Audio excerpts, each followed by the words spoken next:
I've seen the Super Mario Galaxy movie. I'm sure you probably have too. And I've definitely got some opinions on this, and I'm going to share them all in this video, so spoiler warnings ahead of time. It does leave questions as to where the Mario franchise, and even Nintendo as a whole, go next. So we're just going to dive right into it.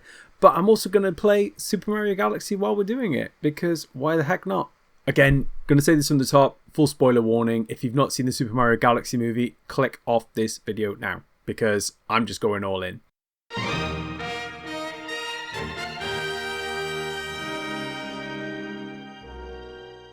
Okay, so there's a lot of things that happened in this film. I think for me, the first thing I want to get off right off the bat, something that actually really irritated me, was revealing Star Fox ahead of time in this film. I don't know why they did it. To me, that would have been such a fun surprise to have had later on, not actually knowing that character was going to be in the film. It was just such a cool moment, and I think it would have been all the more impactful if it had just been a surprise. But I'm kind of looking at it from the other perspective as well. If it had happened later on, like for instance, the film had come out, they'd not said anything on it ahead of time, and then everyone was talking about it, it'd be more annoying because like you'd be getting spoilers. But because they've announced it ahead of time, I guess it's not a spoiler, even though it feels like you've been spoiled, right? And, you know, obviously, you haven't seen the film, you know that the character is relevant. Like, there is some really, obviously, he plays a critical role in it. And it makes a lot of sense that he's in it. Like, you know, obviously, people are wondering, why is Star Fox in a Mario movie? They're in the galaxy, folks. They're in space. Of course Star Fox is going to be in it. I'm actually surprised Samus wasn't in it. Well, technically she was, maybe. If you look at the spaceport, at one point, there was that ship that came down. Totally think that was Samus's ship, and I thought that was a cool moment as well. That spaceport, like that whole like section had this very sort of Star Warsy feel to it, right? Star Fox was absolutely playing that Han Solo-y, like bounty hunter-esque role. But then you had all the ships coming in, like the little Pikmin ship when they all just came out of that. And then you had all like the different little characters, like the Galaxy Gateway. It was very like kind of Guardians of the Galaxy style. Like, it was just so, you could see what the inspirations were for that. And it was really well done, actually, because it was a nice connecting point for everything. Like, that moment right there was the anchor point for the Nintendo Cinematic Universe. So essentially, that is what is going to define that universe and let it explode into the stratosphere, which is incredibly exciting. Like, you know, because I think what this movie, if nothing else, has done is open the floodgates. Like, the first one kind of already did. We had Donkey Kong in there for sure, which was obviously a big part of it, and I suspect there will be some kind of Donkey Kong solo film at some point. We've also potentially, there's been rumors about Luigi's Mansion having a film, so like even Luigi's getting that. But I mean, this one just opens it up even further. Like, obviously, you've got Star Fox. You've seen Pikmin in the cinematic universe now. Obviously, Rosalina is in there now from Galaxy, and then she's got her own arcs to contend with. You know, you've got all these little features and these cameos. Like, even Mr. Game & Watch. Like, what was that? What was that?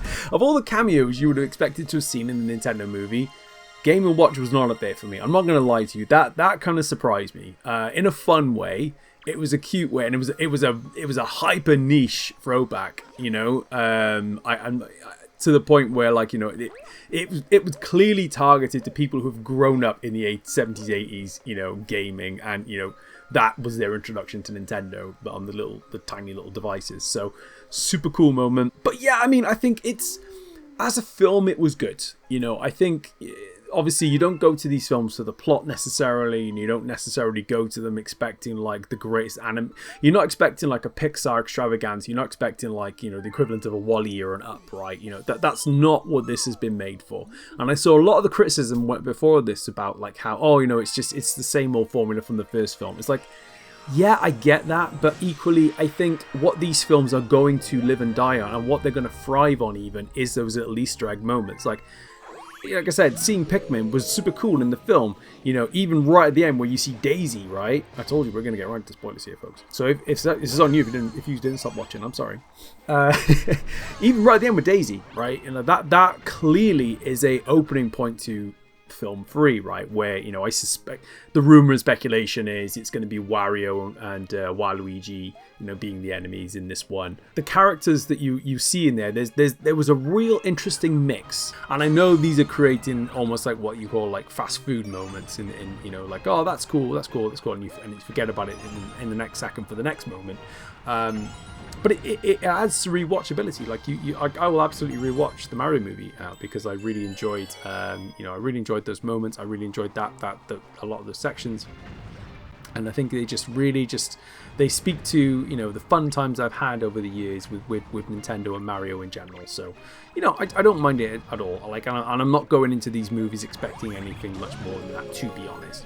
Now, when we're talking about the Legend of Zelda series that is coming up, yeah, maybe I'll have some different expectations for that, because I feel that's leaning into more of a, you know, a mature dynamic, and I feel like there's got some, you know, there's some interesting plot threads that they could really unravel with that, and lend itself to a more serious kind of maybe Lord of the Rings-esque tone potentially. Who knows? But I think, you know, when I'm thinking the Mario movie, I don't play Mario games for the story, so therefore why would I go to, you know, I mean, there are some stories in these, of course there are. But I don't necessarily go to these movies for that. I was also very surprised, going back to the beginning when I talked about Star Fox, we didn't see more of his team, right? Because obviously, you know, they showed that cool little animation, and, you know, he had Star Fox mostly predominantly in the film, but then all we saw were, like, you know, Peppy and Slippy and co were, like, right in that little animation. That was all we saw of them. And obviously towards the end of the film, where, you know, Star Fox repairs a ship and he can fly off, essentially go back to his galaxy, you know, that obviously hints at there being a Star Fox solo film. I mean, come on, they've got Glen Powell attached now. I mean, superstar power Glen Powell. I'm pretty sure they're going to get a Star Fox solo film, which in of itself just blows my mind. That was, of all the things I could have expected to come out of the Mario Galaxy movie, was not a solo Star Fox movie. Anyway, get back to the minute. So you had all of that, but you didn't really see the crew very much. And I guess that, again, is another link to why there would be a solo film. And there's a lot of characters within the Star Fox universe we didn't get to see yet.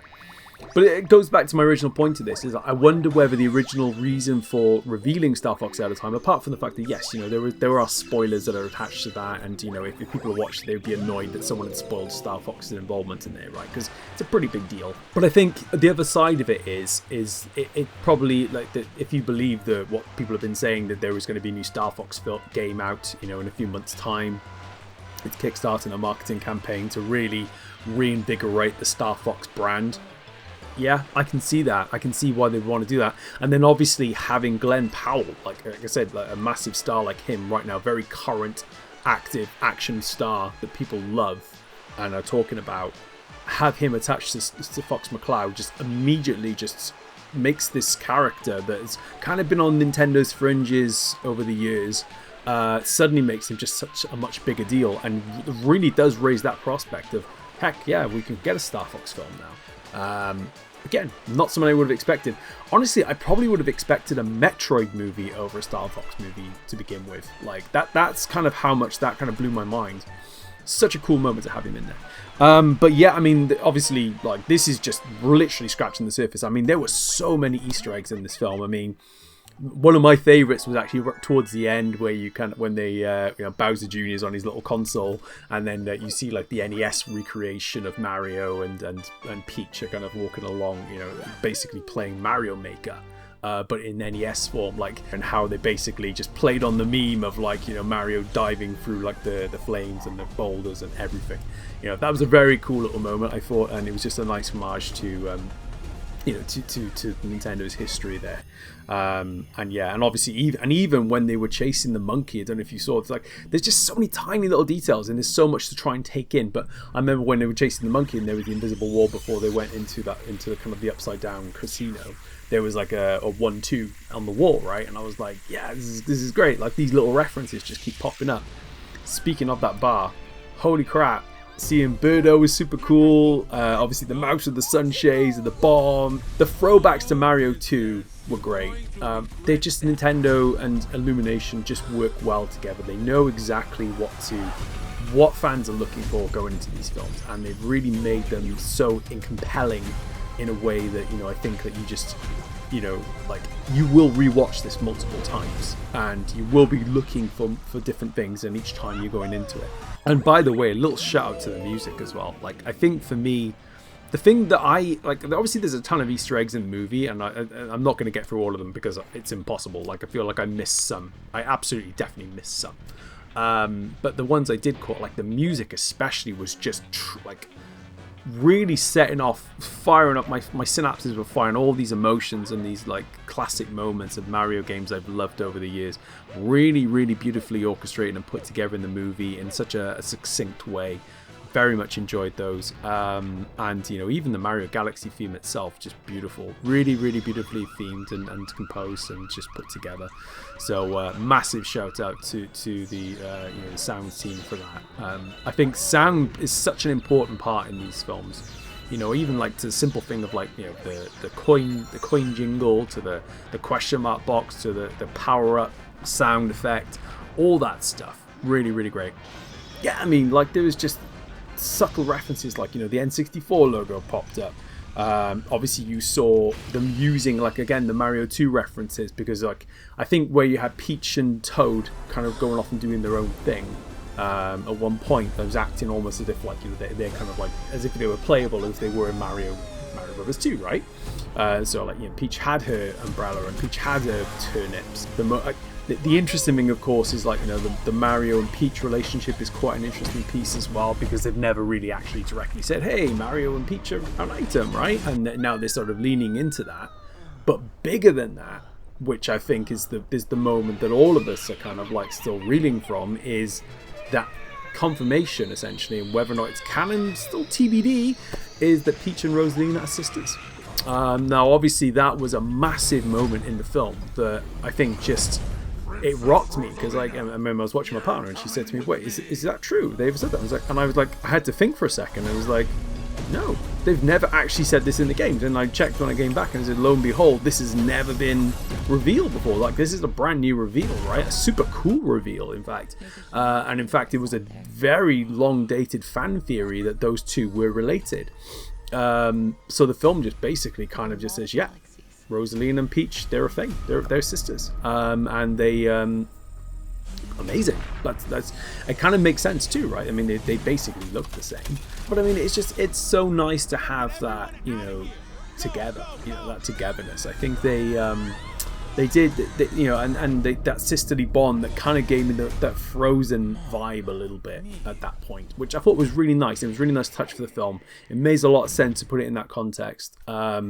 And it sort of adds some sort of link to how you can grow this series even more, right? Because I think ultimately, you know, like, you know, you start the film where Rosaline's reading to the little stars and telling like, the history of like the storybook of Princess Peach and the Mario Brothers.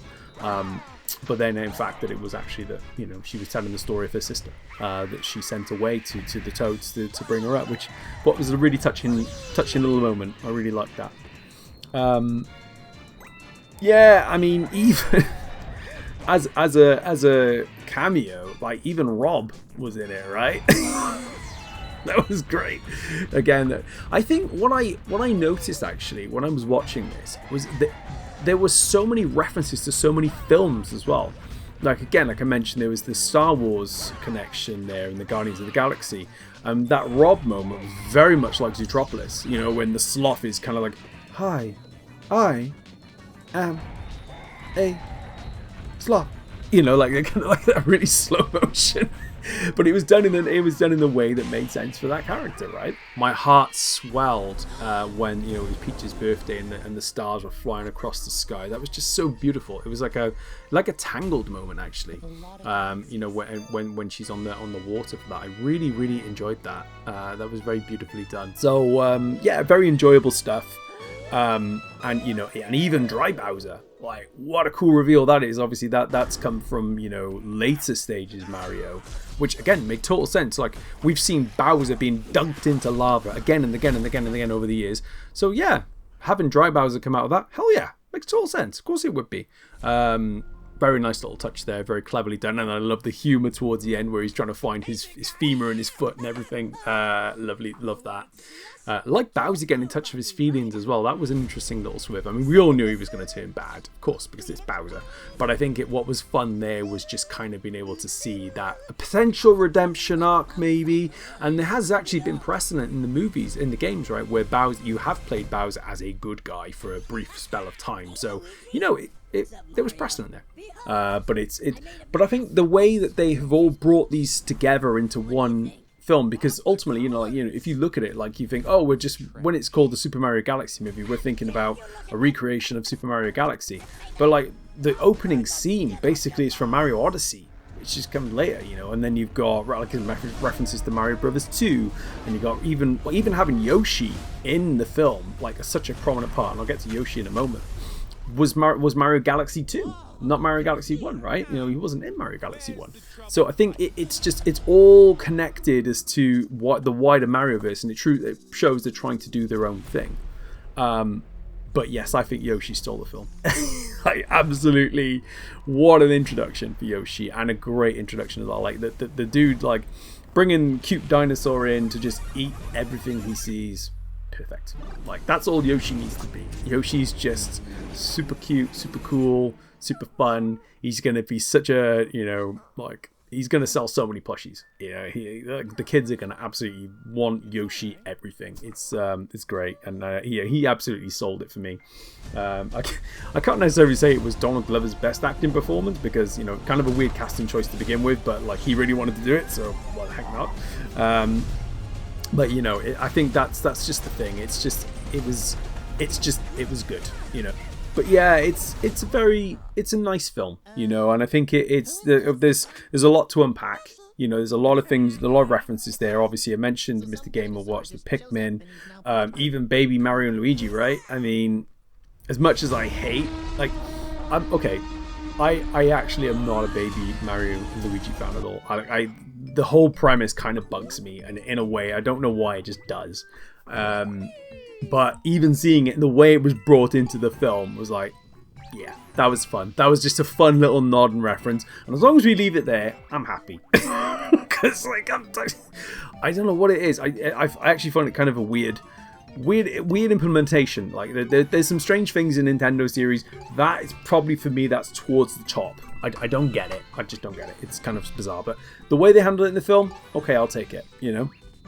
But even like the Super Scope, like just like there's all the links and the references to classic Nintendo things. Like I mentioned, Rob, the Super Scope, when they're looking out to the Bowser planet, right? And you can see that that's the SNES scope that we use for kind of shooting games and such. It's great. It's super nice and neat that they did that. I was a little sad Donkey Kong didn't get more of a role in this. I know he's very briefly in at the beginning. I don't really know why they excluded him. Like, they introduced the character, they could very well have brought him in at some point. Again, I know there's been talk about doing his own film, so maybe that's the reason. Maybe they feel like, right, we've introduced him, he can go off and do his own stuff in Donkey Kong Country. Fair enough. And maybe again, it's a backdoor pilot for like Star Fox for this film, right? Maybe that was the point. They're bringing Star Fox into this film so he can go and do his own thing.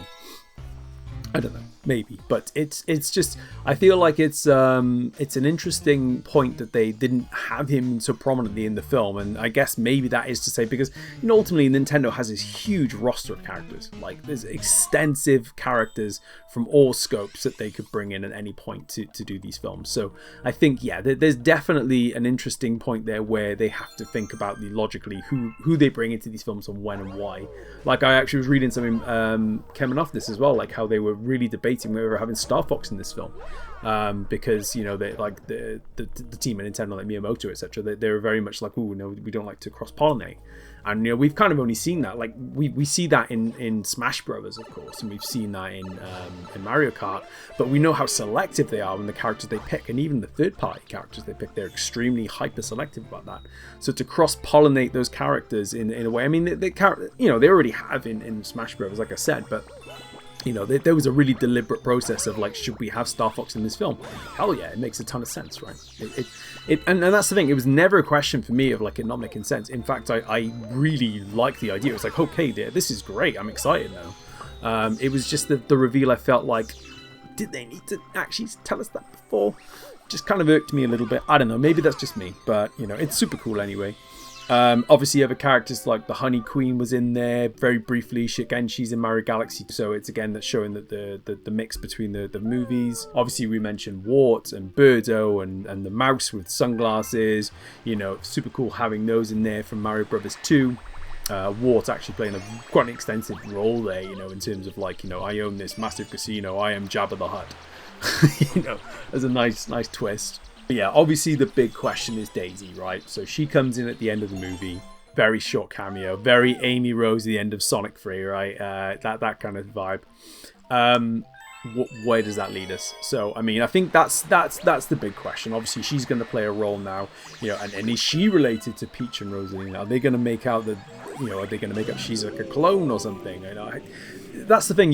This could go any number of ways, right? Like, and the rumors about Wario and Luigi coming into it as well. I mean, maybe there's some kind of upside down Mushroom Kingdom universe they bring in, and Daisy's from that universe, right? That they've trying to switch it around a little bit to make things interesting.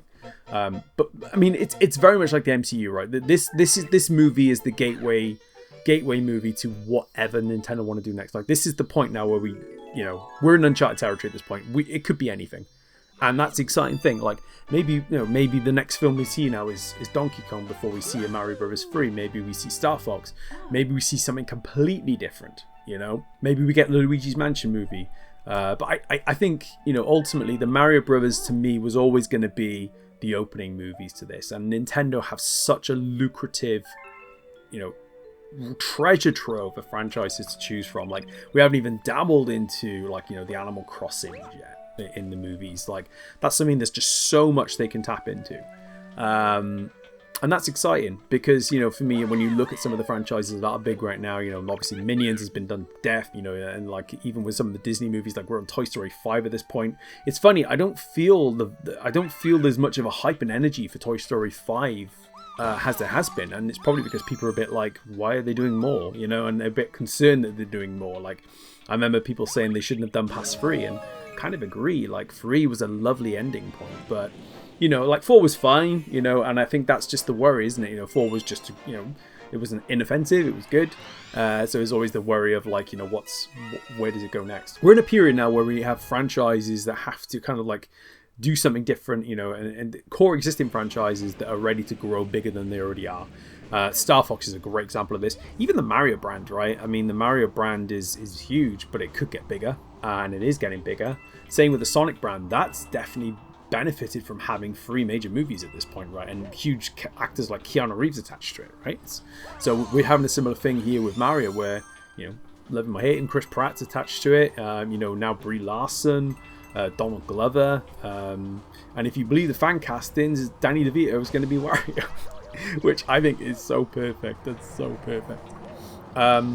But yes, I enjoyed Super Mario movie. Like I said, I didn't go into it for the plot. You know, I watch a lot of movies anyway. It's absolutely, to me, it's just as good as the Sonic movies. I feel like we're in this interesting space now where Jim Carrey has iconicized Dr. Robotnik, and now Jack Black has absolutely just owns Bowser. Like, both of them combined just completely nailed those roles.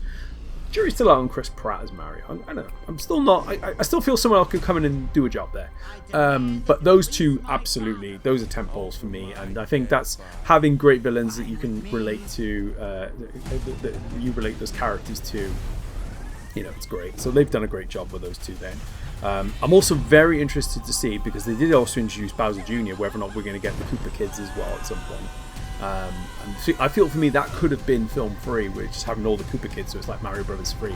But it seemed maybe the Wario route. I don't know. It could go either way. You could do both, but I feel like that would be quite a busy film if you did both. And I feel like the one thing I would say for Mario Galaxy, it was a little busy. They probably needed to streamline it a little bit.